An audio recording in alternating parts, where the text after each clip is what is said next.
Neonic Void Productions presents.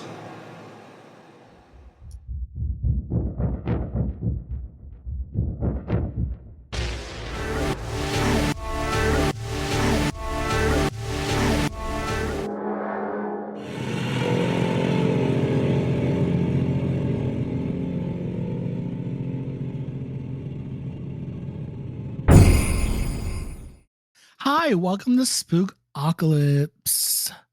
Ho, ho, ho, fuckers. I'm your host, Zio.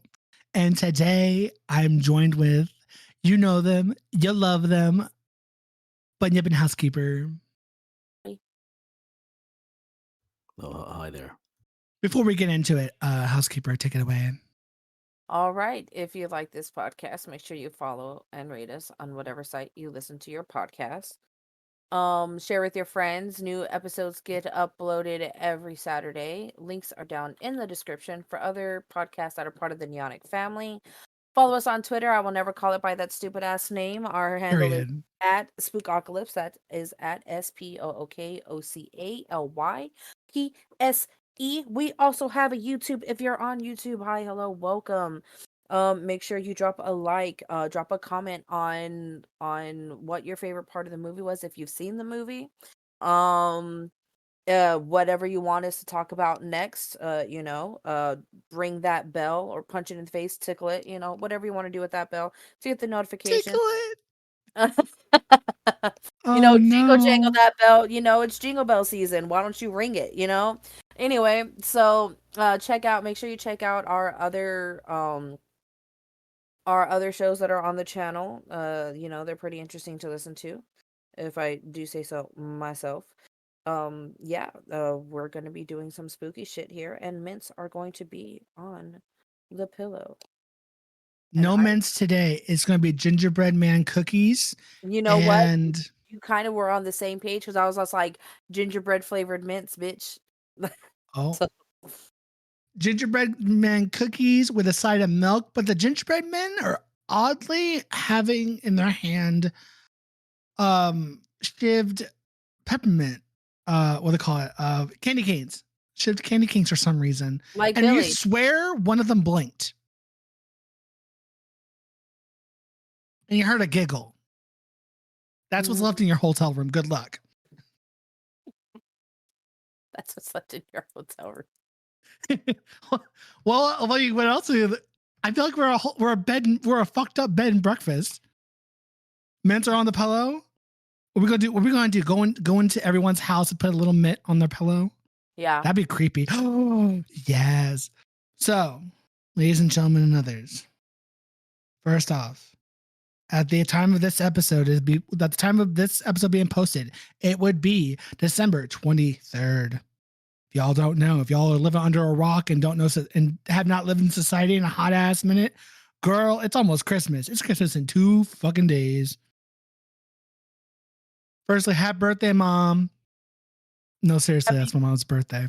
Happy belated birthday, my love. His birthday's on the 21st. Ho, ho, ho. Beach. So this is going to be the Christmas episode if you haven't quite figured out. Bada bing. Today, we're going to be doing another blast from the past like we did a while back. Actually, same main actress, too. A while back. Right. It was right. Destiny. Toni Collette, it's Destiny. So a while back, we redid an old episode that I did way back when for Hereditary. And today, we're taking a blast in the past. We're going to be talking about Krampus again with these two, with my lovely hosts here. And of course, myself. So Krampus, to get into the thick of it. Into the thick of it. Michael Daughtry is the director of Krampus. And this is the film that got released in 2015, December 4th, 2015, the day before Krampus. Krampus, oh God, what? Don't tell me. Krampuslof is the traditional name, which we'll get into that at the end of the episode. But that's funny, it got released before the 5th. But yeah, Michael Daughtry is the one who directed this movie. He is also the person who directed the Trick or Treat film back in 2007. And apparently, I still gotta didn't, watch that. I didn't know this, but Krampus and Trick or Treat are in the same universe. That's interesting. Because I think there is a reference to Sam, the kid with the main villain for Trick or Treat is like referenced in this movie. But yeah, apparently they're both in the same universe, and I'm like, oh shit, bad. Of course, he also directed the 2014 Godzilla King of not 2014, sorry. He directed the 2019 Godzilla King of Monsters, as well as X2, X-Men Apocalypse, and Superman Returns. He was a writer on, apparently. Well, he was a writer on that and X2. Good movie. Yeah, in this movie, he was the director, writer, and producer of Krampus back in 2015. So, 2015, this movie was God sent. Let's just say it that way. Universal is the one who released it. Legendary Pictures is also the production company. So Michael has a history with Legendary Pictures, of course. What else? This movie stars Adam Scott. Good actor. Great. Toni Collette, which, I mean, that's funny. I talk about Hereditary because she was also the star in Hereditary. And she's also in this. And I'm just like, oh, Toni Collette is an icon legend. Then we got David. I think that's Cockner. Cockner? Possibly. Cockner? Allison Tolman. You got, oh God, these names. I'm terrible with names, people. I think that's Conchata Ferrell. Love her. And then Stephanie Owen. And then, of course, the boy in the movie is MJ? Yeah, MJ Anthony. Yeah, MJ Anthony. So, this ain't your normal Christmas movie. Definitely Let's not. put it this way. Definitely not. So, where to begin with this movie? Of course, it's a Christmas horror comedy. So, if you want some, this movie has some good laughs. I'm not gonna lie. There are some good points, especially when the monsters are coming in. That I'm just like, we'll get into it. So, this movie starts off 3 days before Christmas. So, it technically would be on the 22nd. The Angel family consists of parents Tom, Sarah, their children Beth and Max, and of course Tom's mother, who's German speaking. She's a German. I'm assuming. Well, not assuming she is. She is originally from Germany, but she came over to the States. She is known as Omi, right? Omi, yeah. Mm-hmm. And they're getting ready for the holidays, right? They're, just a typical family getting ready for Christmas. And Max, despite his family's basically he remains a firm believer of Santa Claus. And he writes him a letter. Should we talk about there's that. I mean, yes, I forgot the opening. Refresh my memory. It's an incredible opening. It's just like, I think it's the song. It's beginning to look a lot like Christmas, but it's slow motion and it's holiday shopping. And then Black Friday. I just love how the guy who's in the vest and it says like, please let me assist you. And they just tackle him. Like, we don't need your help. Yeah. Yeah, that Black Friday shopping, y'all. It's crazy. And then for some reason, there's a play going on in this store, and that sets up like the reason Max has like he gets into a fight with one of the other kids because he was talking shit on Santa. Yeah, because what that kid deserved it. Because he says, I don't want those kids to ruin Santa for everybody else, even though he still secretly believes in Santa. But he doesn't want to admit it, I guess, because that's why he got into a fight, because he's still a firm believer in Santa Claus. But then he goes and writes him a letter, a very detailed letter of Santa. After they get home and the family's chewing him out, and his mom is telling Tom, Sarah is telling Tom about the little fun that he had And she's kind of, honestly, Sarah throughout this whole movie is done within the first few minutes of the movie. She's like, I'm done. I'm about to clock out. A mom trying her best, I feel that. honestly. I She's feel done with everything and she's not happy because family's coming over. It's Sarah's, her side of the family is coming over to their house and she is not having it. Yeah, it's a bunch of little things over the holidays that add to the stress. Yeah. And especially the photo they got their family, and Santa's like really looking at her daughter's ass. That's, And she just yes. now notices, is like, Oh, yeah. The pervert in the Santa suit. But yeah, she can't catch a break and she's kind of just done. And then it just makes things worse that her side of the family comes and includes her sister Linda, her sister's husband Howard, and their two kids, Howie Jr., Stevie, and Jordan, and their new baby. kids. Four kids. Sorry, 3 kids, 4 kids, 4 kids, Their 1 baby. boy and 3 girls, and their newborn Chrissy, and of course their bulldog Rosie, which I'm just like, oh, Rosie's so cute. And then the unwanted guest appears. Sarah, unbeknownst to her sister Linda brought Aunt Dorothy, who Sarah apparently hates, with a fiery, passionate little hellspawn.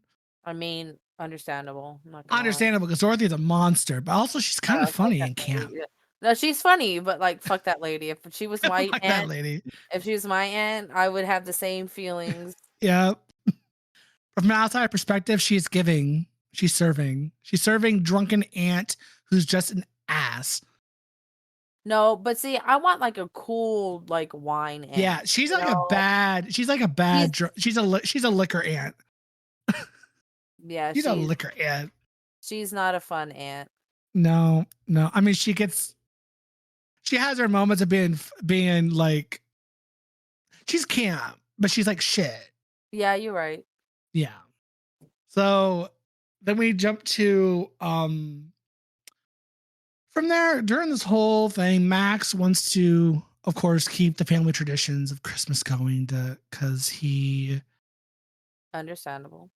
Yeah, because he sees that tensions are high amongst his relatives, and of course he just wants to keep the Christmas spirit alive for himself because Christmas is like it seems to be like his favorite holiday, obviously, because he really loves the holiday, and of course his grandmother is also love the holiday, but more in a traditional German sense. There's like a weird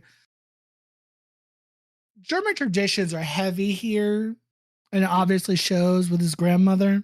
Mm-hmm. And she's just quiet in the corner and she only speaks German. She knows English, but she speaks German. And no one understands her except for like her grandson and her son. So, and maybe Sarah, I don't know. It never really indicates if Sarah actually knows German or not, or if it's just the father and her son. Mm-hmm. So, but as they have dinner, they all sit down for dinner, and of course Aunt Dorothy is drinking fucking eggnog and shit, getting drunk. Eggnog, by the way, is gross. Thank you. I will die on that hill. But they start having dinner together as a family, and Sarah put a lot of time and effort into this. Making all the food and everything. And what's funny is Aunt Dorothy walks in. She's like, looks like Martha Stewart threw up in here. I would have been like, get out, leave. So dinner starts. These were the nicest decorations I could buy from a store that wasn't Hobby Lobby. Yeah.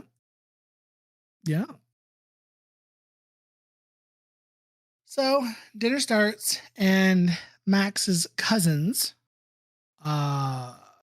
Stevie and Jordan, start poking fun at him for believing in Santa Claus. Make some comment, and he's like, his sister tells him to stop it because he's starting to get into an argument with his cousins. But then his cousins decide to because he has his letter to Santa, and they take his letter and start reading it. I'm sorry. I'm sorry. Stevie and Jordan, Max getting pissed and standing up and going over to start a fight. I mean, I'm not gonna say it's warranted, but like Stevie and Jordan are dicks. What's I, funny is that they really are, though. they really are. They're such dicks. And they're reading the letter out and they're saying how they wish that his parents would fall in love again and how his aunt and uncle that he wants them to have because I guess they're going through rough times and he hopes he right in his hand says, please give them some help too. And then it gets down to his cousins. I'm like, damn, Max, you didn't have to go so hard on them. That their father wishes Stevie and Jordan were boys.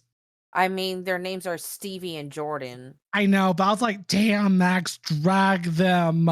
They deserve it, but drag them. And then there's a whole fight. Jordan is also, it is a name that could be given to a girl. I'm not saying it's not, but the fact that it's known for being a boy name as well as Stevie. I'm like, why would you name your kid? And they're Stevie Nicks. And they're kind of dressed in That means masculine daughter, clothes. Yeah. But they started to get into a fight, like fisticuffs. And the chaos ensues. Tom attempts to oh god. They start yelling, lashing out. And what? No, that wasn't the wish. The wish happened later. Never mind. Yeah, Max lashes out and he yells that he hates his family and Christmas. And I was like, no, you don't. But I get it. It's a vibe. Then, of course, his father attempts to comfort him by telling him that the holidays are a chaotic mess and just something he should always love his family and gives him, and of course, he hands him back his Santa letter, his letter to Santa. And in rage, Max tears up the letter and tosses it out the window. And he sleeps, goes to bed after that.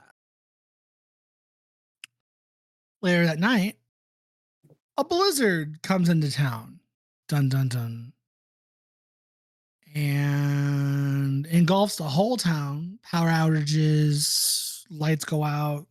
They are basically stranded. They have, as the day comes on, they're like, wow, there's no power. We can't cook. There's nothing to do. We're just here. We can't go anywhere. We're stuck here. And all their neighbors are gone. They're gone to either Hawaii or somewhere else. And it's just them.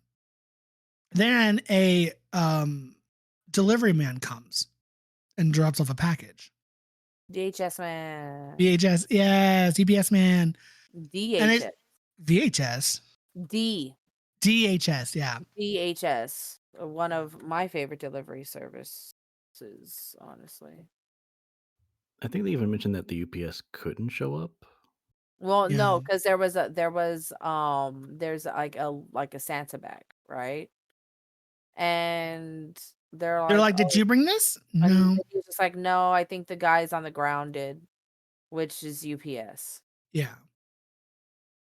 And I'm just looking at that bag and I'm like, that bag and those presents. I'm like, that looks suspicious. That's suspicious. I would have left them outside. I'm like, they ain't for me. I ain't bringing anything in. Hello. Why do all the rich people get the free shit? What? That's what. Oh yeah. That's what what's his face says. It was like, why they get free shit? Maybe because they're Democrats. And it's like, you don't know. Maybe they had to buy that online. Well, no, because they're like, why do rich people get the free shit? And I'm like, that's why they're rich. Like, because they apply for the free shit. It's like, if we're being completely honest here. And drag them, mama, drag them. I mean, my grandparents, who are very well off, mind you, still look for like free shit. Like they apply for like the giveaways and everything like that. I'm like, that's how they save their money, is because they apply for all that shit. You right. So from there, they're trying to devise a plan to figure out what they're going to do. And of course, Beth wants to go out and check on her boyfriend, who's a couple houses down or a couple of streets over, one of the two. Not there. It's a walk away. It's not that far. So she decides to venture off on her own. And of course, I think it was Sarah. It's like, oh, that's not a good idea. And Tom's like, it's just a couple of streets over. It's not that big of a deal. So she does it. She goes out into the blizzard. And a very large orange creature decides to start chasing her. And she's like, what the fuck? And she's running through the blizzard. And she hides underneath a delivery truck. And it gets quiet because the creature jumps onto the truck. And then it gets real quiet. And she's like, what the fuck? And she's like freaking the fuck out because, like, I'm sorry, you see a giant goat man jumping around or giant horned something jumping around at you, you're going to freak the fuck out. Or unless you're me, like, oh my God, is that Krampus? Daddy? You planning to give me gifts? Just me? Okay. I'm a fucking weirdo. Cool. Just Damn. you, Bessie. Damn. Really be just me. I won't be like, oh my God, who are you fucking up today? You. But you. But what fucks me up is that she thinks she's out of the clear, and then she hears the sound of a Jack in the Box. And I turn and I look around and I look at that and I'm like, I'm not here for that bullshit. No, ma'am. I take that Jack in the Box and shove it. I'm not here for it. And then the sound of the Jack in the Box goes off and something pops out and you hear her scream. And you find out later what that is. And that thing is terrifying. That thing is like the most terrifying thing I've ever seen in my life. One of the most terrifying things. That thing is scary. So she gets taken out by the Jack in the Box. Beth does not return home, obviously, because she can't. So everyone's freaking out. And Tom's like, nah. Of course, some of them are like, nah, she's had her boyfriend. It's fine. So then Tom and Howard decide to go looking for her to make sure she's at her boyfriend's house. They go out and they find her boyfriend's house in ruins. The chimneys split open, and then there are large goat-like hoof prints everywhere. And they're like, what the fuck happened here? Because the door is like wide open and the place is just a disaster. Like something came plowing through here. That, my friends, is where you should have packed up your shit and left and went back home and buckled down for whatever the fuck was going to come your way. But they didn't. They decided to. Danger.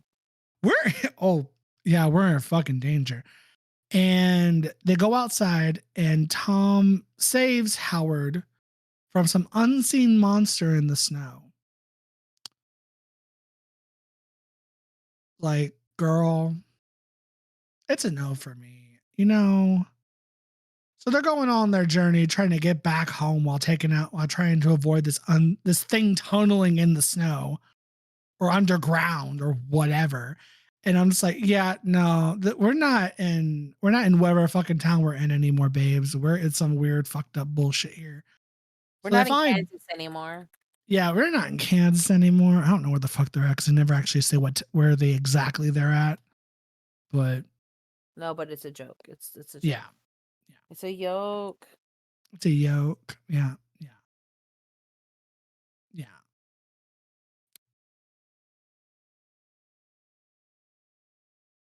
So Tom and Howard eventually do make their way back home. They board up the windows. Wait, Tom gets hit by is it a bear trap? Or the thing grabs on. Oh, actually, the thing bites onto Howard's leg, right? And tries to drag him down.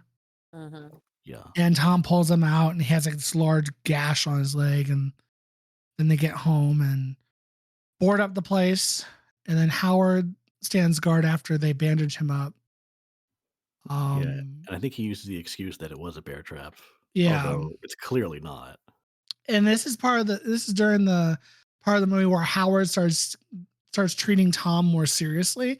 Because throughout the whole thing, Howard has been kind of underplaying Tom and that he's just like a weakling. And because it was Howard's idea to go out and check on Beth as well as Tom's, but Howard's like, we got to protect our own. And Tom saving Howard Howard starts coming around to Tom, taking it more seriously and less so much like a weakling.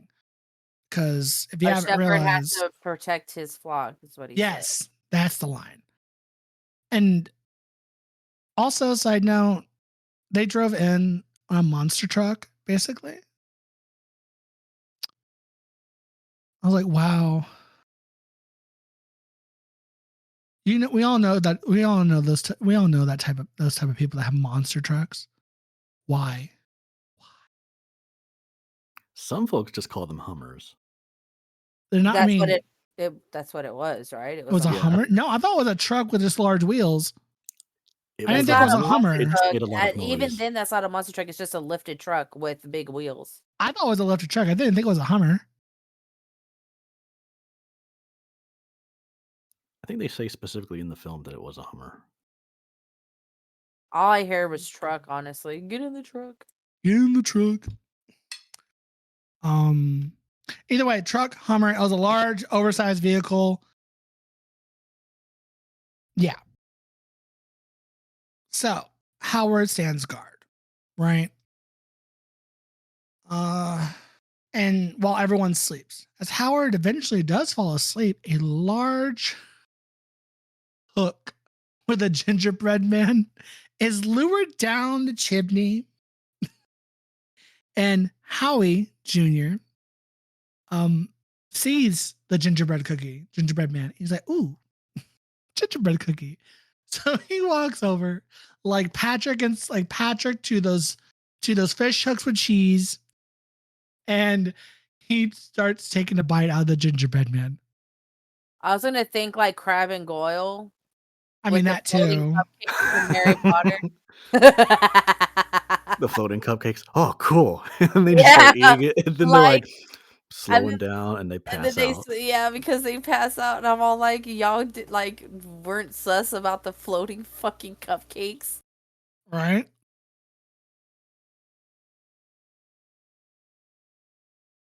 So from there, when he takes a bite of the gingerbread man, he just still, and then all of a sudden he starts screaming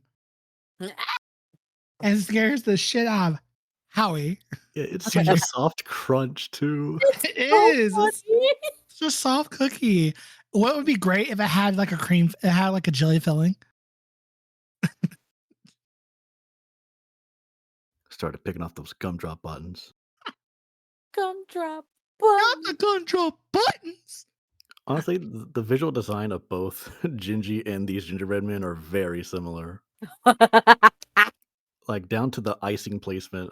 Yeah, they most certainly are.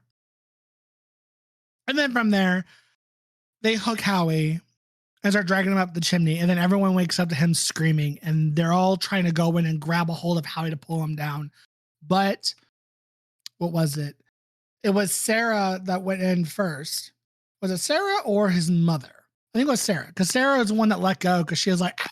And then because one of the gingerbread men came down, scared the shit out of her.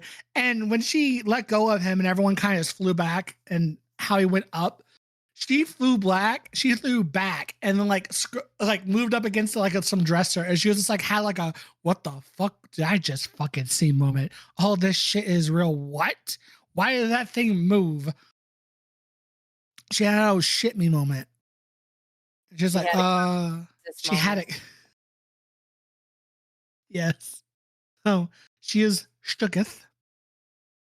And they can hear Howie on top of the roof as he's being dragged away. Then, as they start trying to get their bearings, of course, and try to figure out what the hell is going on, Grandmama, or Omi, starts explaining the creature hunting them is Krampus, an ancient demon who punishes those who have lost the Christmas spirit. Then Omi starts recounting when she was a child, her parents in the community lost their spirit due to hardships during the war in Europe. And Umi also lost hope and wished for her parents to be taken away. And the war that you can kind of assume is World War II. You can kind of assume it. And she wishes for her parents to be taken away, and she ends up summoning Krampus from that. Him and his helpers started dragging everyone except for her to hell, leaving behind a bell-shaped, like a ornament-shaped bell with his name on it, leaving her as a reminder of what had happened. Like a big jingle bell. Yes. And also, this segment is done with Claymation. it looks like 3D trying to emulate stop motion. Like Yeah. paper motion as well. Yeah, mainly like if you look at how the eyes move and how they blink, I'm like, that doesn't look like someone adjusted them with their hands. It looked like it was done in a. It just looks like it's 3D rendered. It still looks nice. It's just the way it looks. Oh, I love that art style though. It's very Yeah. beautiful. Oh yeah, it's very stylized. It's great. It's a nice little break from reality. And honestly, it's very Christmas movie like, because Christmas movies always have that animated scene in them usually, Or if like you've some just seen, backstory or whatever. or just animated Christmas specials such as the Or Rankin Bass ex- specials, exactly. which they're classic, but that's not very good stop motion. No, it's not, but I love them. So from there, of course, the family is very skeptical of the missing toys, quote unquote, and hidden in the presents that were delivered earlier. Toys are coming out of those presents alive. Living things, monsters.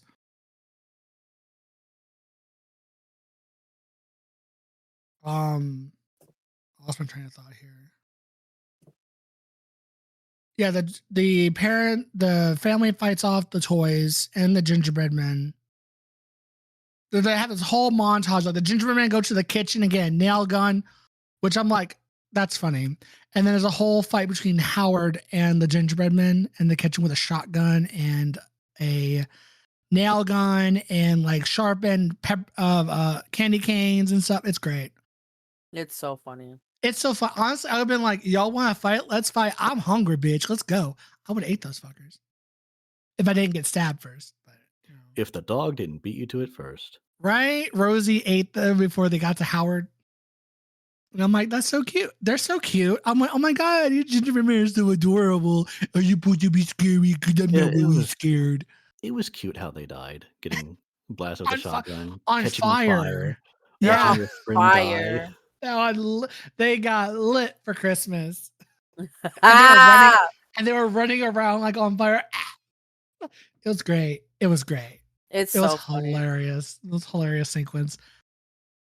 And then from there, they also, a bunch of them ran upstairs to the attic. Well, yeah, because a couple of the girls went upstairs to go to the bathroom. Stewie and Chrissy went upstairs because they were all in the kitchen because Aunt Dorothy was watching them, teaching them how to make peppermint schnapps, peach schnapps. It was peppermint schnapps. Peppermint schnapps. I was right. Teaching them how to make peppermint schnapps. Which is not peppermint schnapps. She just made spiced. Yeah. Hot chocolate with peppermint schnapps. Like, I was about to say, like, it looked like hot cocoa, and then she stirred it with a candy cane, and then poured in some alcohol, vodka, which is like, it's a very like, that's what peppermint schnapps is. It's a very low vodka that like had peppermint soaking in it. So, teaching the kids the most important lessons in life. Hell yeah. I'll show you how to drink and don't rat me out. Exactly. So Stewie and Jordan end up upstairs and they hear screaming like, where are the girls? They went upstairs to go to the bathroom. You let them by themselves? What else am I supposed to do? Exactly. And she's like, I have a baby in my hand. What am I supposed to do? So they go upstairs to the attic and they see I think it's Jordan. Jordan gets eaten up by the Jack in the Box. And the Jack in the Box is like, he grown 3 sizes big that day. More like 5 or 6. Like, damn, the thing was huge. Oh, wait, you don't have the Christmas ones? I fucking hate you. This Jack in the Box is like acting like a fucking centipede and just kind of snailing about. He's funny. He's fucking terrifying. He's funny. Got them huge gums and the teeth that Yeah. don't really serve a purpose other than to just be there because he just swallows his prey whole. Yep, you sure do. Now they're trying to get to that thing as he's swallowing up Jordan. Then there's an angel who's serving cunt and pussy and a teddy bear and a robot. So Sarah gets attacked by the angel, and the angel's fucking her up. Fucking her up. And as Linda tries to help her sister with the angel, a teddy bear comes on, bites her arm. And then, of course, Adam's up there with them, and he starts getting stabbed in the back by this toy robot. I'm like, that's rude. That is rude. How dare you? You Transformers reject. And the teddy bear is funny and adorable. And again, I'd be like, oh my God, you're so cute. It's a shame I have to rip your face off. And Linda sees her child's get devoured, and she's like, yeah, no, I'm not fucking around with this. And she takes like a needle, something sharp, and she stabs the teddy bear in the eye, and this green ooze starts pouring out of it and lets go of her. And the angel is trying to is in the process of hanging Sarah with Christmas lights. And I'm like, that's fun. You know what's funny is that's not the first time she's gotten strung up by string. Oh wow. Ha ha ha ha ha ha. So I'm sure when that scene came up in the movie in Hereditary, she's like, I know how this goes. I know how this works. It's not my first time at the rodeo. My first rodeo. This ain't my first rodeo here. I want to meet Toni Collette so bad. It's like, but have you flossed your trachea before? Oh God. Oh, it's so gross. Ugh. I'm like, Toni Collette, you're amazing, and icon and a legend. I love you. So they try to handle the toy situation, and this is during the same time that the gingerbread man case is happening downstairs, and with the shotgun and all that. They lose the Jack in the Box abomination. He goes into the vents, and I'm like, how's this fucking thing going into the vents? So everyone goes downstairs to try to figure out where this thing went inside the vents. And I'm like, he can't gone far. He's huge. Then Rosie, the bulldog, decides to run in there and try to get him herself. And I think she got eaten too. It's assumed because she never shows up again. I'm just curious on how she climbed up the vent. I know. What kind of magical gymnastics bullshit was this dog doing? I'm like, this ain't fucking. What kind of Scooby-Doo Looney Tunes type shit is this? I was like, this ain't fucking Airbud.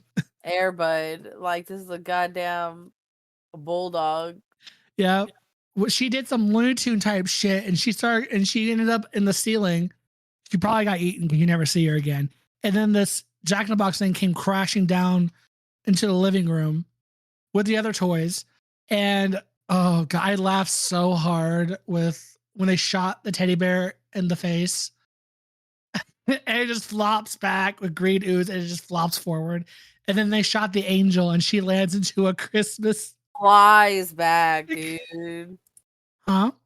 She flies back. She flies back and just lands in a Christmas wreath. And I'm like, I laughed. It was so funny.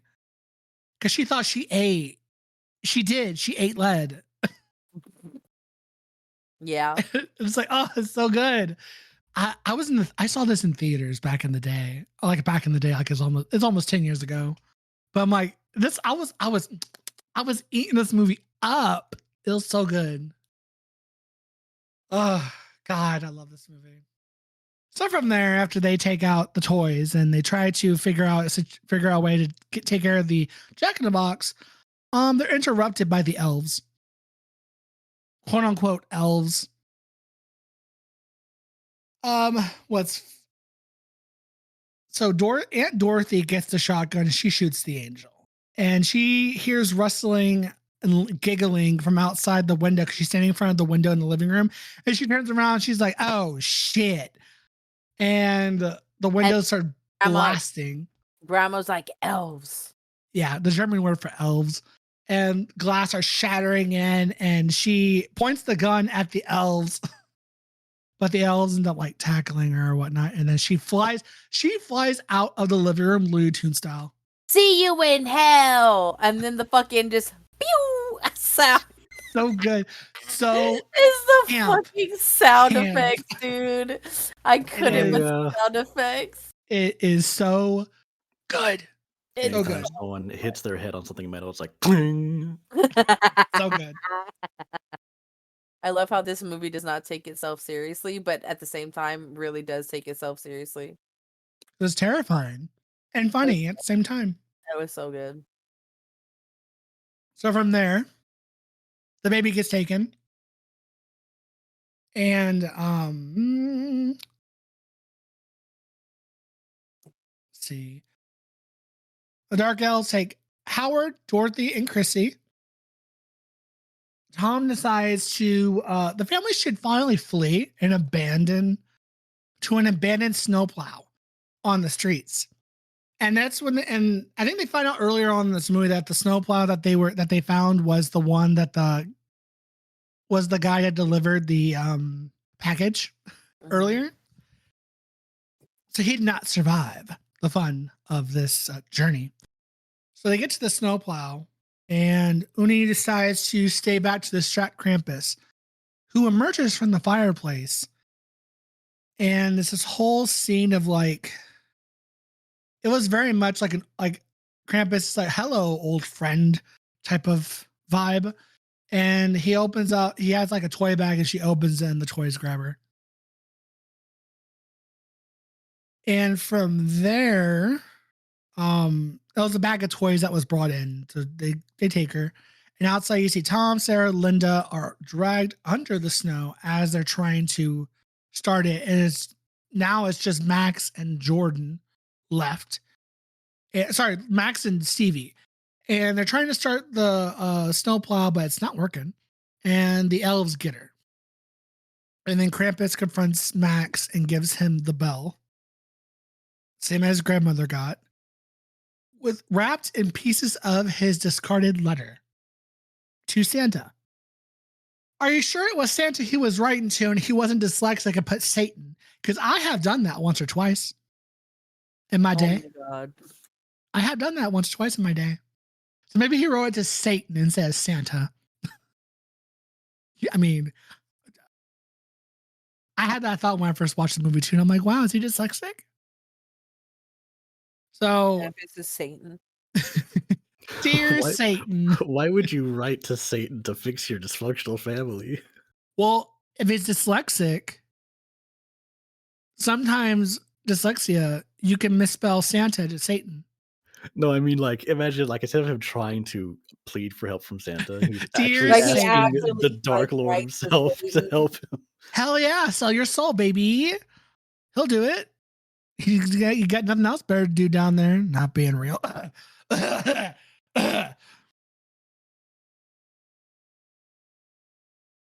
Anyway. So Max realizing, oh shit, all this is my fault. He goes out to this fiery pit this little pit area where he confronts Max as this hole opens up to the fires of hell.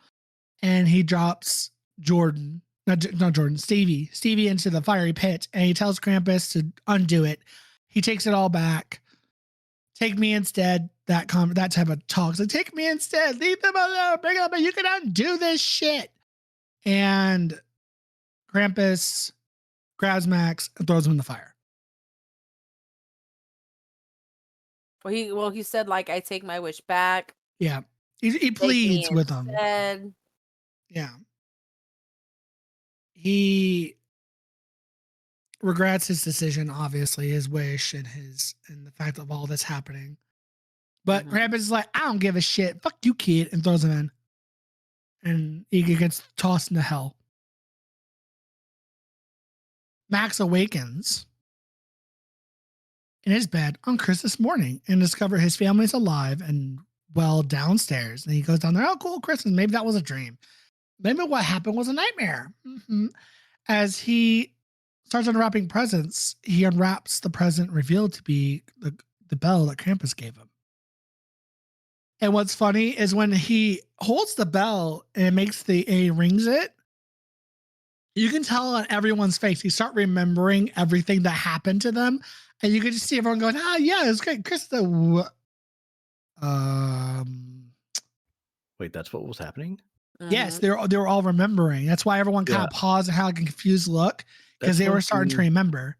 That's one thing that threw me off about the ending. I was like, I didn't understand the ending. I just thought it was like he received the bell and then he looked at everybody. Was like, is it from you? Like, no. Like without saying a word, but like, then who gave this to me? And then you see the zoom out. Like that's what I thought was happening. Oh no, they were remembering. That's why the audio you would hear you were hearing all the screams of them as they were dying. Oh no. So that did happen. They all got thrown into hell and then they wake up the next day to repeat it all over again. Yep. And they all start again the memories back. And that's why they all have like the confused looks on their faces. They're like, what? And then it pans out of the house and they realize they're in a snow globe in a little, what looks to be like a little cabin workplace surrounded by other snow globes. And yeah, pretty much it. Snow globe along with hundreds of others and his vast collection of Krampus' underworld lair in the mountains of Central Europe for him to monitor and spy on them for having spared them. That's basically what it says here. But yeah, he basically has a mass collection of these families or these people inside these little globes that he just keeps. And I'm like, damn, that's fucked. Now they're living Christmas every day. And that's the end of the movie.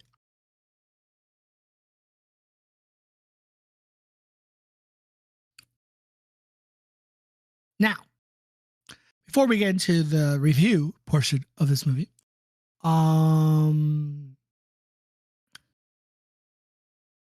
Krampus. For those of you who don't know,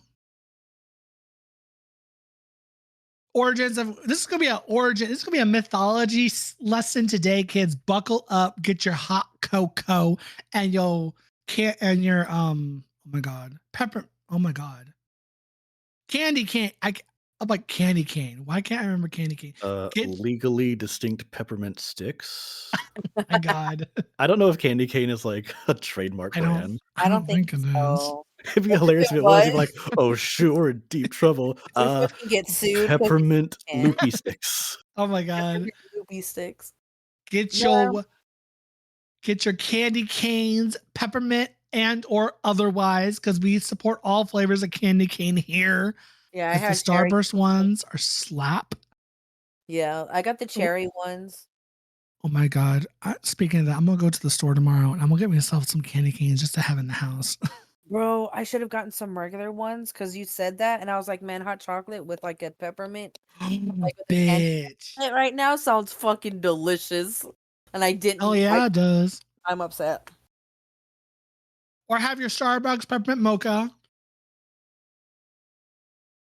If you're a queen, as I eat chicken. I mean, I have peppermint coffee and I have hot chocolate. Hell yeah. Well, let me be right back and make me that peppermint mocha. Oh my god. poor girl style, because you know your girl is on a budget. Because we're all here. We all in debt. So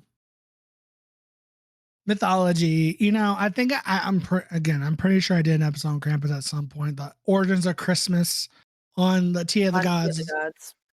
I'm sure I did, because I know I went over Norse mythology a while back, and I'm sure Krampus was done somewhere. Krampus is not part of Norse mythology, FYI, but I'm sure I did an episode on Christmas somewhere. Welcome back from our little break of commercial break while I devour chicken and food. And Miss Ma'am over here got her My world fucking rocked, literally. world rocked by trolls, baby. Yeah, look, I ran out of the hot zone, right? But I just came Yeah. back, and now they're look, there's what you see him. He's in the back over there. Oh God. I really hope my pigs didn't die because it took forever to freaking tame them, dude. Oh Lord. Oh shit. Wow. Isn't this the part of the Christmas season, just watching somebody die to trolls? In the midst of recording an episode for something else. Yeah, in the midst of recording an episode on something else hunting people. Yeah, well, now that the thing is, oh my God, maybe if I keep the aggro, I can get to my safe spot, and then they can die on my spikes. So You're I literally, assuming. look, they died on my spikes last time. It could happen again.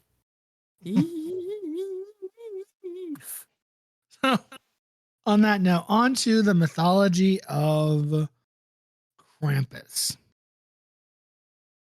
So, Krampus, as some of you may or may not know, it comes from the regions of the Appalachian, not the Appalachian, the Alpine region of Europe, the Alps, the mountain range, Austria, Germany, Croatia, Hungary, Italy.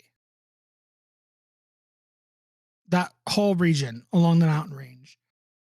All that's where the story of Krampus originated from. Now, Krampus is what's funny is Krampus is also not really a singular being. Back in the day, it was used to describe a category of monster and or demon that are known as Krampus or Krampus. Now, the word itself means claw in Middle German, as well as the other variations depending on what language what region you're in, because of course these countries have different languages and different ways of saying Krampus. But Krampus, the German word, means claw. Comes from the German word for claw, Middle German. So Krampus is a half goat, half demon being with fangs, cloved feet, and a long pointed tongue. I think the long pointed tongue is unnecessary, but the tongue is there. To do what? God only knows. Actually, it makes a lot of sense why there's a tongue. Listen, later on, because Krampus gets associated with half-naked women a lot of the time as imagery in the 19th century. Don't ask. I don't know. It's weird. So, nonetheless,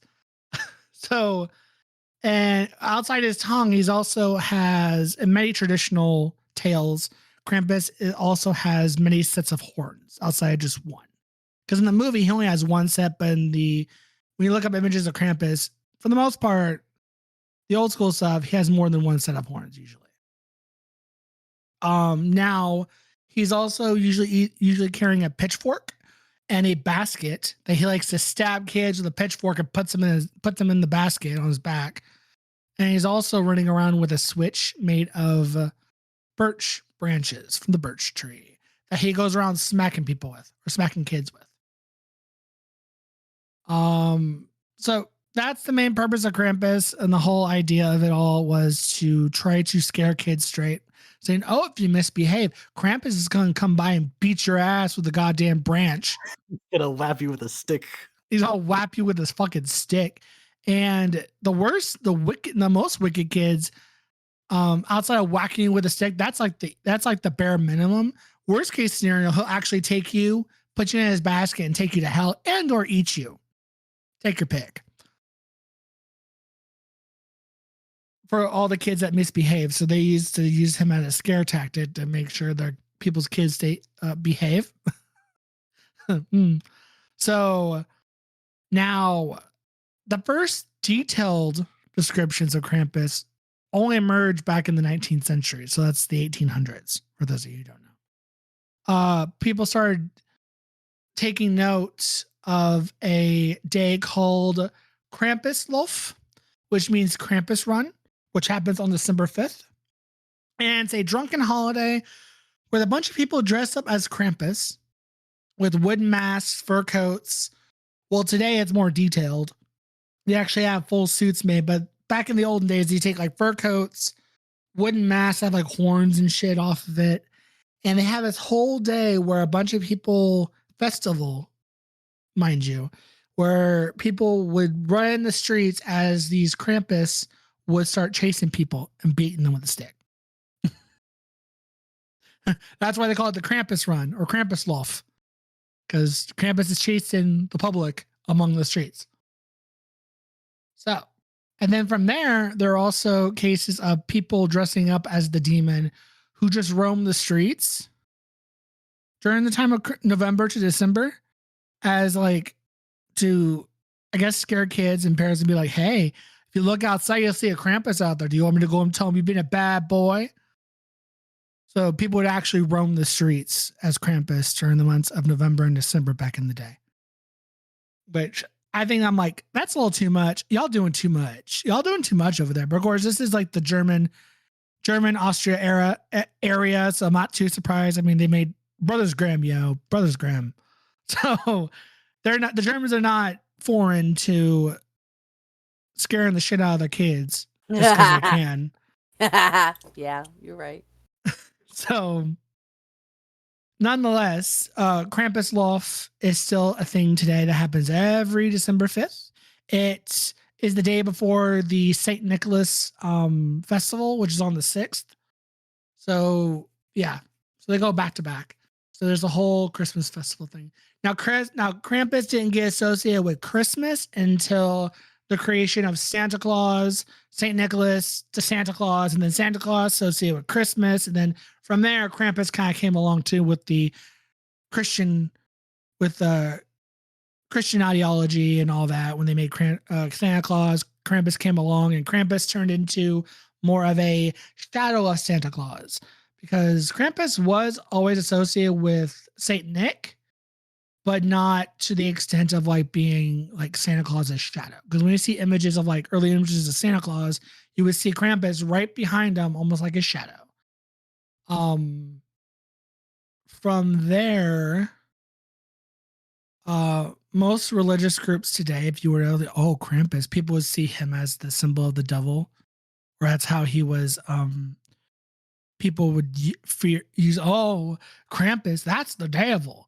Because the whole saint, a holy man, and then of course a demon, that's Satan's work and shit. So there's all of that. That's where you get the whole connection of Krampus and demons and hell and all that. So Christians doing Christian things. Now, what I found interesting, because I always learned that Krampus is a pagan thing, and people thought that was a thing.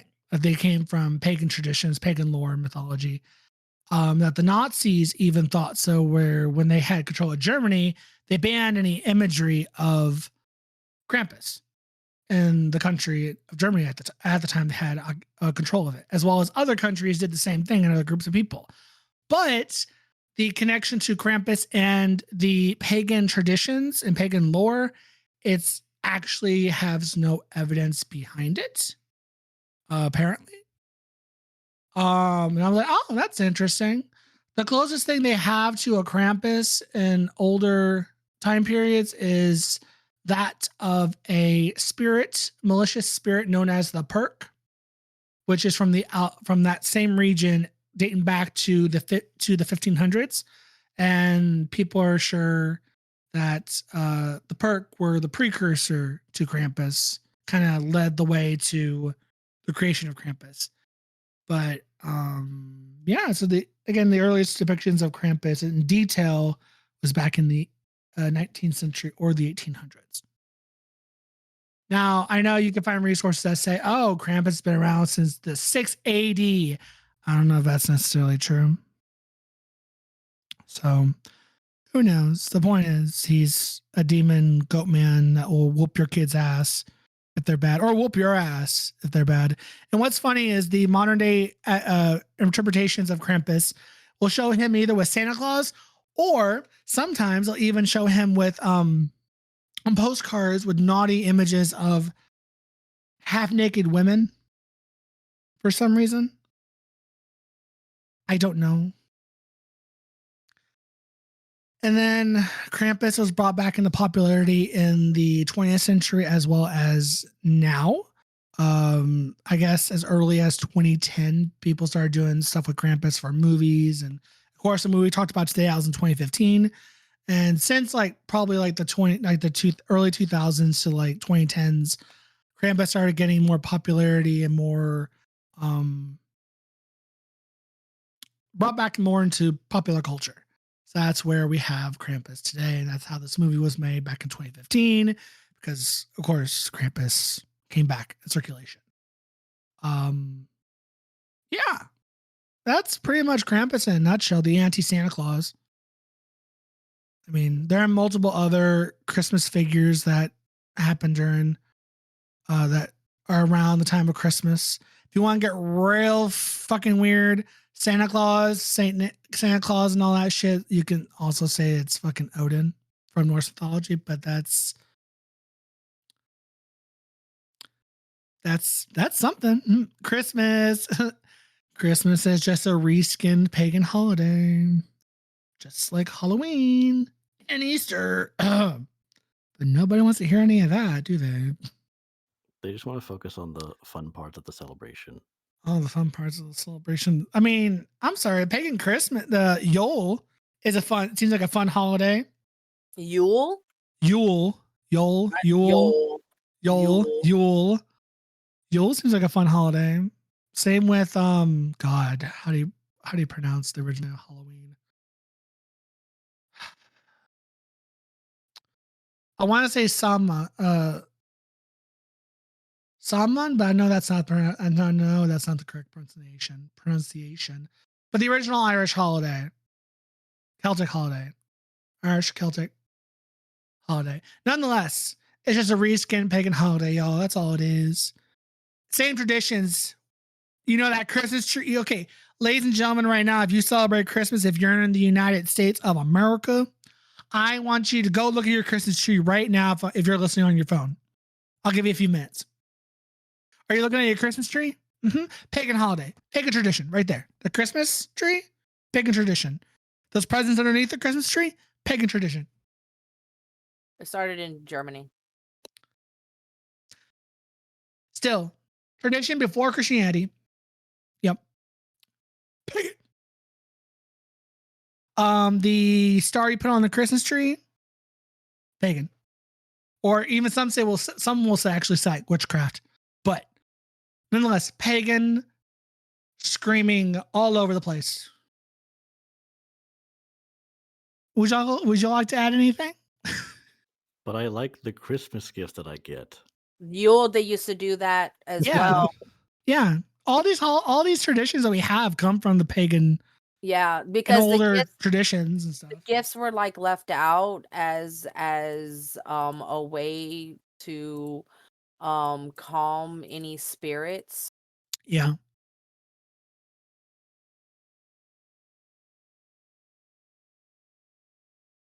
Mm-mm-mm.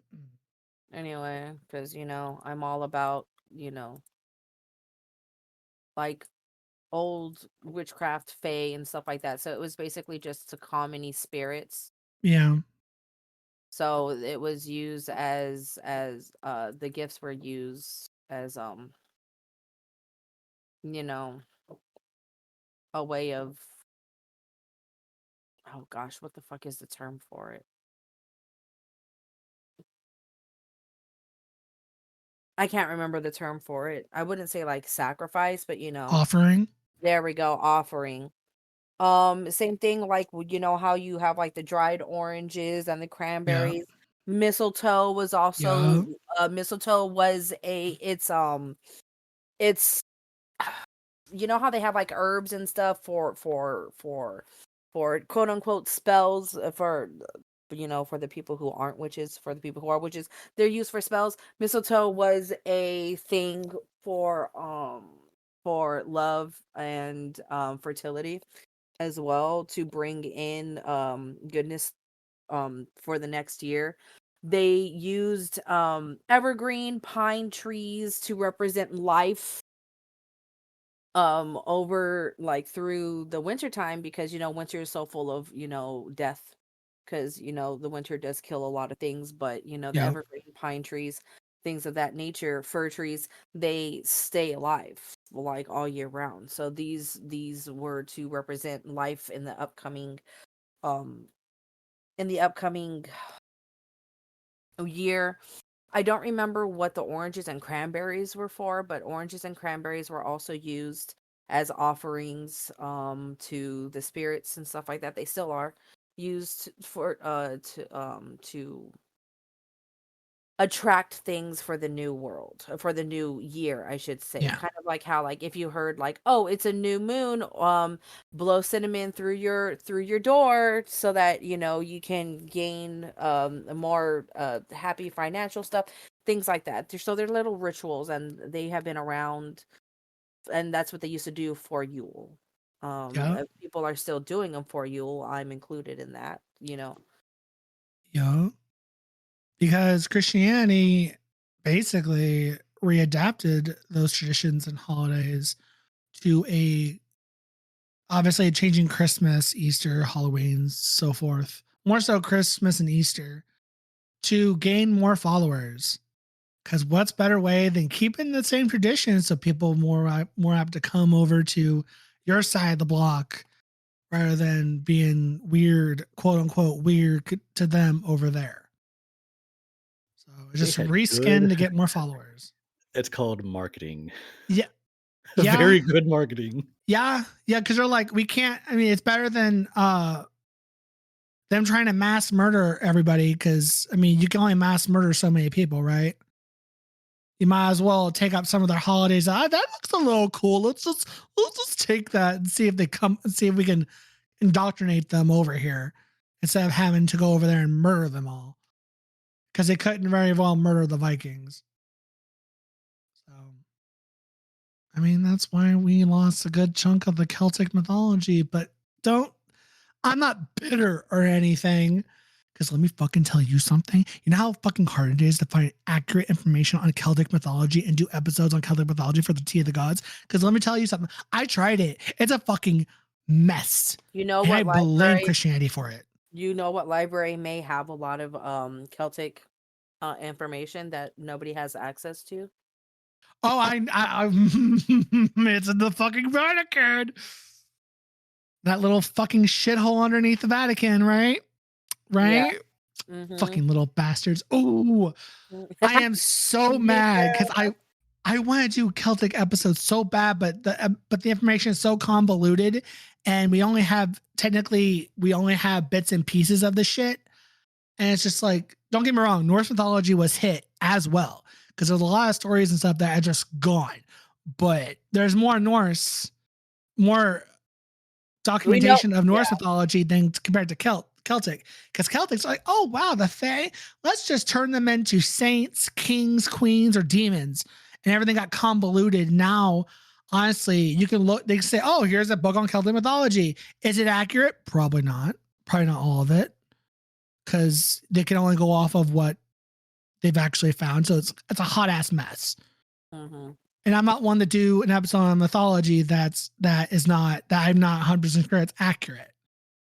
So I'm not just spewing some people's like the interpretation with the information they found or whatnot. I want it to be accurate. Yeah, the misinterpretation. Yeah, misinterpretation of it. But there's not solid as shit. So again, there's a lot of casualties to the rise of Catholicism, that being one of them, as well as the changing of the holidays of Yule for Christmas, Halloween, Easter, all that shit. I'm sorry. Jesus Christ was not born on the 25th. Technically speaking, if you really want to look at it, he probably been more born in the summer, I think. He was born in the summer. Yeah, it was more of a June, July baby, not a fucking December. Yeah, he's not a Sagittarius, yo. But whatever. He's not a Sagittarius. Wait, is December 25th Sagittarius? No, December 25th is a Capricorn. Capricorn. He's not a Capricorn. I'm not bitter or anything. Okay, I'm hella bitter. I'm hella. Oh, let me in that goddamn library, Pope. God. I'll become a follower if you let me in that library. Stop. Air quotes. I'll become a follower if you let me in that library. Tee. Be fucking in. Damn. Anyway. You fucking find the Holy Grail down there and shit. Bitch. I'm like, oh my God, is this the Holy Grail? No. You're gonna Yes. find multiple holy grails, and then an old guy who's like, "Go ahead, pick one." Oh shit. Writing It's a that curse down for item. D&D. It's a You curse drink item. it. Why would you do that? You Why would drink you it give him that? and Why would you die. give him that idea? Writing that down for D&D. That'd be funny. Go ahead. D&D. Pick one. Go ahead, pick one. What's different? They're all this. Just pick one. It's gonna be fine. You're gonna be fine. And then he's gonna be like, "You've chosen poorly." Yes. Even if they choose, even if you choose right, I'm gonna say that you chosen poorly. Damn. So, also, what's funny? Back to Krampus. In the movie, Krampus's reindeer are not reindeer; they're these ram demon things instead of reindeer. It's kind of they're kind of cool. Excuse me, I apologize. It's the coffee. Krampus is gonna come for you. No, he's not. Yes, he is. I still have hope for Christmas. No, you don't. Yeah, I do. Not in the Christian sense, you heathen. Yeah, but in the Yule sense.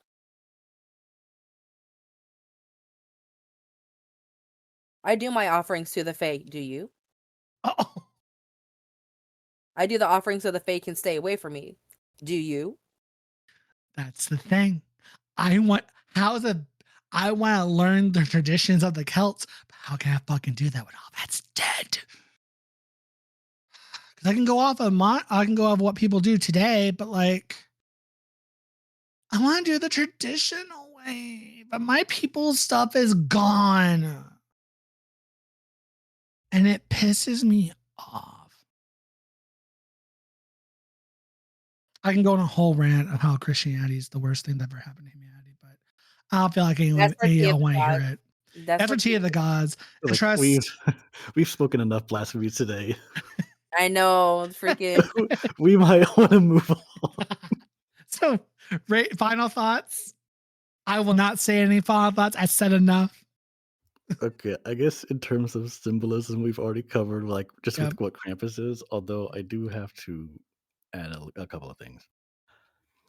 So, like Krampus shows up when you lose your belief, right?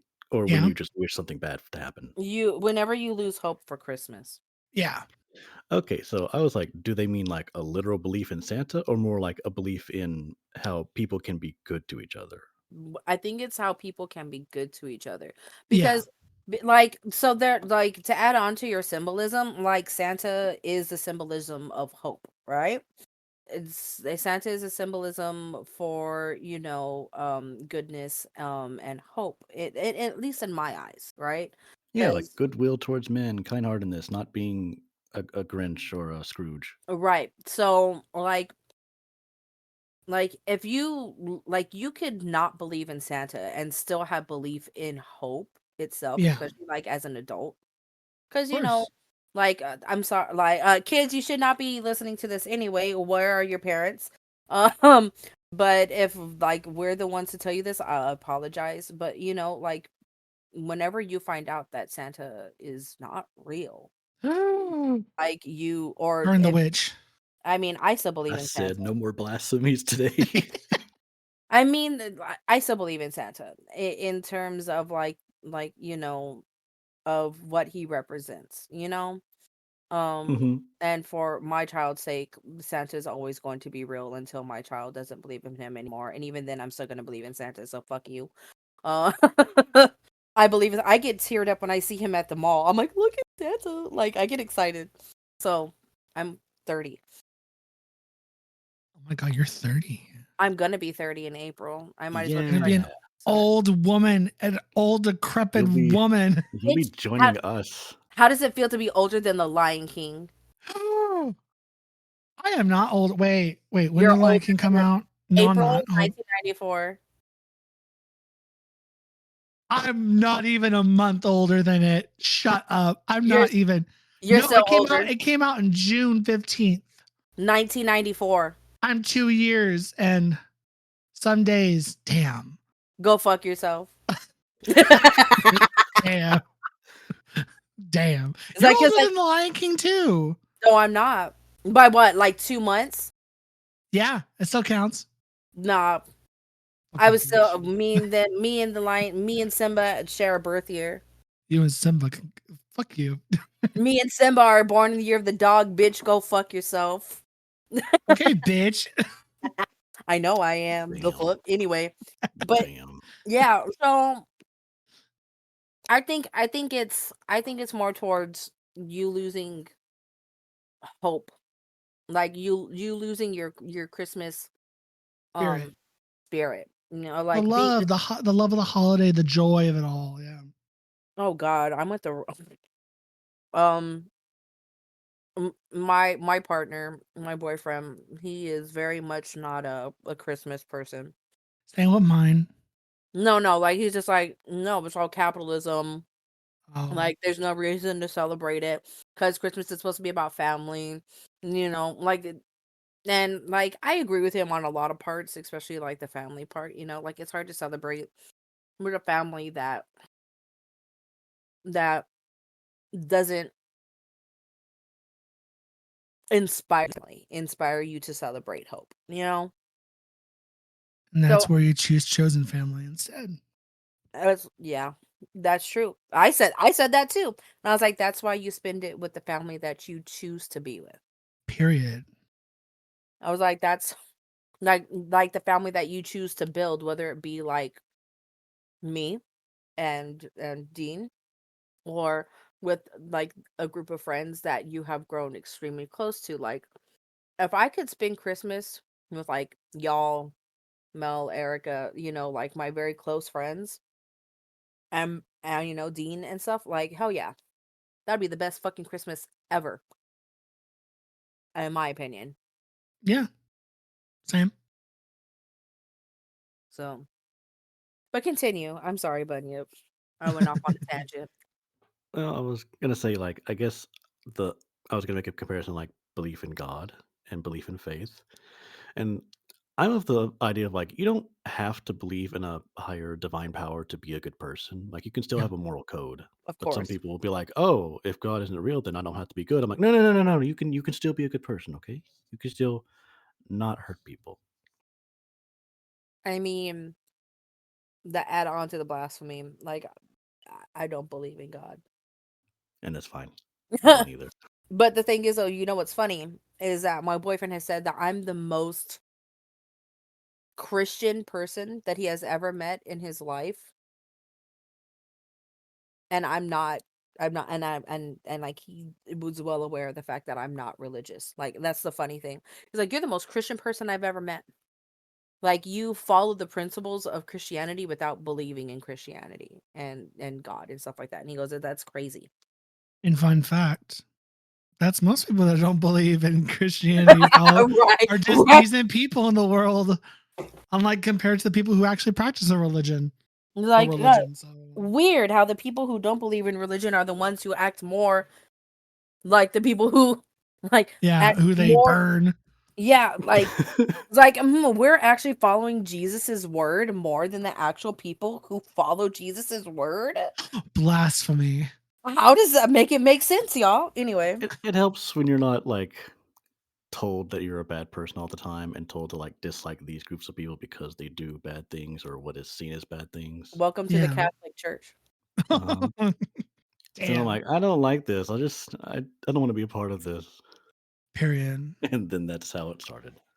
Period. But yeah, I don't have much else to say in terms of symbolism. I did notice one thing towards the end of the movie, Mhm. where like there's that house board with all those little doors for each day of the month, and it Yeah. was the last one, and it shows Santa, but it's not Coca-Cola red Santa. It's like OG Santa with a Yeah. green outfit. It's Yeah. Klaus. It's Saint Niklaus. Yeah. Yeah. Yeah, I love that Santa. yeah, he looks cool. I Yeah. love that Santa. Yeah. So The much. red. ladies and gentlemen, and others, if you're listening, and you're like, oh my god, but the red Santa's the most well known. That's only because of Coca-Cola. Because what color is Coca-Cola, y'all? Red. And who's in the Really- commercials for Coca-Cola? Either a polar bear or Santa. Look, Really listen, great those polar bears marketing. are awesome. Yes. Coca-Cola, fabulous marketing. Girl, you get an award for best marketing because that shit stuck to popular culture. And now people only see Santa wearing the red, not the green or any other color. Because there are some iterations where he's wearing like a light blue too, but Yeah, the red is what stuck. I love the blue. I love the blue suit and I love the green suit so Yeah. much. The red suit is classic as well, but like, you know, like I Who- love the green and I love the blue suit the most. Whoever came up with the marketing to make Santa into a red suit and it's talking to popular culture, girl, they probably were paid very shit wage for that. And damn, they're probably like, fuck, my shit is They now better in be popular getting them culture. royalties. They better be getting them royalties. Period. But oh, did you notice the runes that were carved into the elves' faces? Their masks. I did see Yes. those. I just didn't know what they meant. I wish that I had time to research what the runes are. Right. Same. But like it's cool that they put like the Celtic runes in the faces. Yeah. Yeah. And how these elves are, you know, tall. Well, they're kind of hunched over, but still tall and not like short. Which I learned that like the short elves are a mix between dwarves and elves from Norse mythology. If you really want to get into the thick of it, dwarves are not little people in Norse mythology. That was more fabricated by Tolkien and other writers. But dwarves, little fun side note, little mythology lore if you want to go over tea at the gods. Dwarves have been rumored to either be undead, Like Duergar? literally, yeah, the literal undead, and or another name for the dark elves, because there is no description of the dwarves. So like the little people that we have in popular culture today is not what dwarves are, because the description of dwarves is never properly given. All the things that's said is that they don't like being out in the sun. And there's also descriptions of them being like invisible and shit. So oh my god, no. So like if we're gonna stick on this page and then talk about like the Krampus elves, dude, they're just evil halflings. yeah. Those elves are evil halflings. Because And what's like, funny, because like you said that the dwarves are a mix of elves and what you said. I'm sorry. You said the dwarves are either been, because they never fully described what the dwarves actually are. All they said is that they're afraid of sunlight. no. But no, you're So- saying that. But you're saying like these elves, like Santa's elves. Yeah. What have I done? Santa's elves. Not the elves, but I'm What talking have about I the dwarves. done? Yeah, No. these elves are You pretty much up, like you opened up an autism like you. I set you off awakened your autism. ADHD and you're and going my- off on a tangent. I was like, I just noticed a fun fact. And you're like, no, let me tell you about the history of dwarves, No. elves, and Norse Okay. mythology, No. and how we got these little guys in No, Christmas lore. Listen though. So like those elves you said are a mix between elves and dwarves, right? Yeah, that was Those- one. Those elves are halflings. yeah. Those because halflings are a mix of dwarves and elves. So yeah. so Krampus's elves are fucking halflings. They're evil halflings. Do halflings have pointed ears or no? Yes. Can yeah. Okay, I must have not Or paid attention to that. or they're hobbits because hobbits are They're also hobbits. I thought Yeah. hobbits was like solely a Tolkien thing. I think. I they are. mean, but hobbits are based off of halflings, though. Yeah. Okay, fair. So and also the look of or halflings are talking based about off of hobbits. Whichever talking one. about the elves. So those elves, the costumes they wear, the fur coats, the bunches of fur, as well as the wooden masks they all wear. Mm-hmm. That's more accurate to what people actually wore as the costumes for the Krampus run. They still the do. wooden mat. Yeah, they still do. But they used to have these wooden masks that are hand carved by master carvers, and they would have like symbols or like the face on them and shit, and have like antlers or horns coming off of them, as well as a bunch of fur coats. So I was looking at those elves, and I'm like, damn, those look like the costumes that people would wear for the Krampus loaf. Interesting. I love that they did that. They kind of took a nod from from Krampus loaf. I don't know if anyone noticed that or if they did that on purpose or what, but I'm like, that's nice. That's nice. That's nice.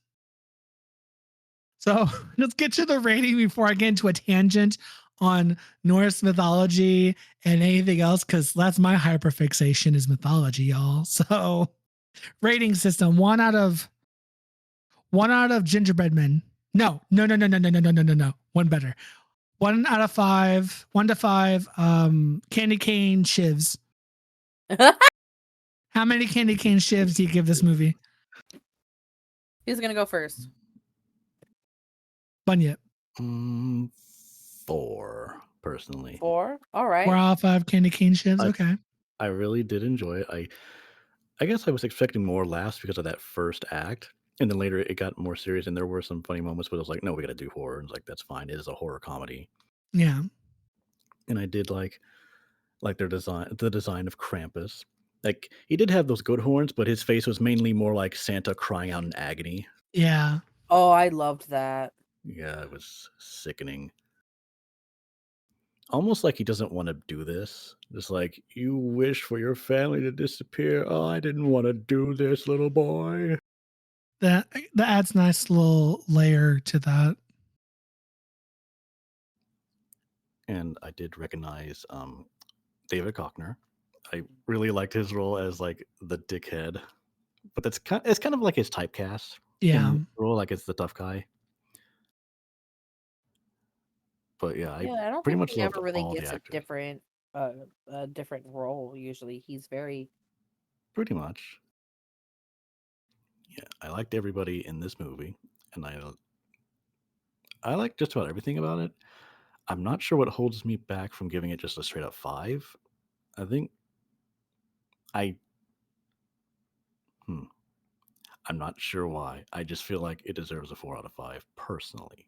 Like it's a solid movie, and I think people should watch it. For me, I'll go next. For me, a 4 out of 5 candy cane shivs as well.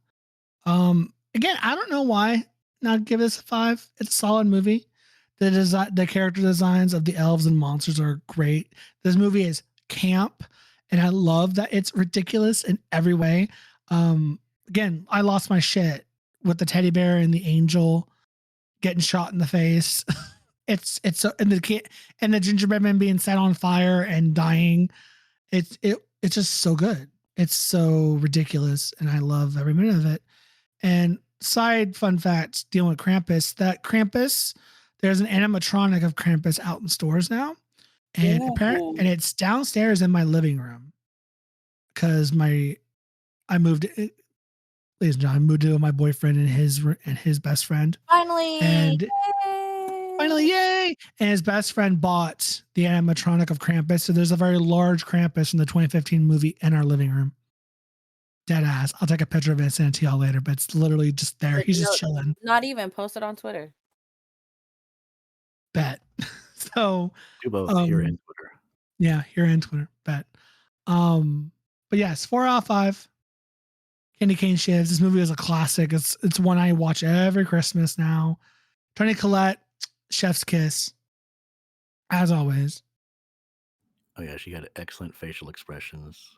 Like She's such like a great normally, actress. yeah, like normally in movies when you have the character who's supposed to just pretend that everything's okay, they have just a big fake smile. And she has like the fake smile, but you can clearly tell that she's under stress and strain. Yeah. And last but not least, I'm also giving this movie a 4. Like I have the same feelings that my co-hosts have. Like it's a great movie. It's a solid movie. I don't know why I'm not giving it a 5, but you know, I think I do. I have an idea of why I'm not giving it a 5, and I'll tell you why. I love how there's a mix of very seriousness and camp. yeah. I love that, like, even with the camp, like, they take themselves extremely very serious. The acting was really well done. The writing was really well done. They did deliver. They delivered. I don't really have a complaint about it. It's a solid movie. This is the second time I've ever watched it in my life. You know, I enjoyed it. Um, It's weird that we're not giving it a 5 because we all like have such great things to say about it. But it's hard, like if I could like it's a 4.9 for us, I guess. Like it's like a 4.9. Like Yeah, it's almost it's like there. right there. Like it's missing like one thing and I don't know what it is. Like there's some type of zhuzh that it needs, and Yeah, I would give it. exactly. I don't know what it is though. It's so frustrating I because know. everything was so good. Like I loved everything about it. Like the comedy parts are really good. I think it needs to be a little bit more scary. Like even with the Yeah, comedy parts, like it just needs to be like a little bit more on the horror side, because like, and then it would get that 5. But even then, like I loved the way that Krampus looked. I loved, like, dude, the first time I saw those gingerbread men, I lost my shit, and I lost my shit again whenever I watched it. Because like that's what a lot of people had complaints about, was that like the gingerbread men, the teddy bear, the elves looked fantastic. I loved them. I love the grandma. She's my favorite character in the whole fucking movie. hmm I love that grandma. I want her as a grandma. But, so yeah, go watch that movie. It's worth your time. It's on Peacock. Watch for it. now. For now. Dun, dun, dun.